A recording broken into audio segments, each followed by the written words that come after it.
What's up, Cherry Blossom family? It's Derek back, kind of with a serious note today. A friend of mine came to me. She has cannabinoid hyperemesis syndrome. Basically, what that means is THC gets her sick, very sick, to the point where she's throwing up. Emesis means throwing up. Hyper means you're throwing up excessively. So repeated bouts of vomiting, stomach kind of cramping up, like really, really seizing up, hurting, and that sort of thing.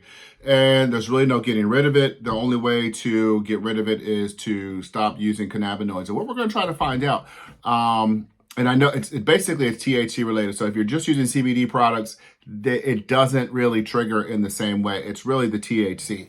What I'd like to find out, because not a lot of studies have been done, like surprise, surprise. But what we'd like to find out is if hemp helps her, if Delta 8 helps her. Even though that is a THC, does that, and sometimes what I like to call Delta 8 is like manageable marijuana. It is 50% the strength of Delta 9. So does that have an impact? And we're going to try to get her to do kind of put some studies with us. Studies, I guess it's not a lab study. It's not clinical. It's more going to be like sort of anecdotal.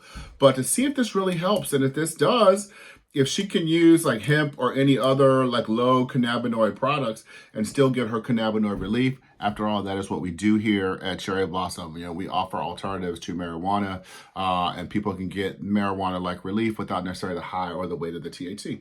So, especially through like a quick vapable medium, then maybe she could get her relief without having to miss anything. Because right now she feels like she's deficient. She's not getting what she needs. And obviously most people don't find this out until you've already stepped into this culture. You have accepted the fact that, or at least tried cannabis to know that this is what happens to you.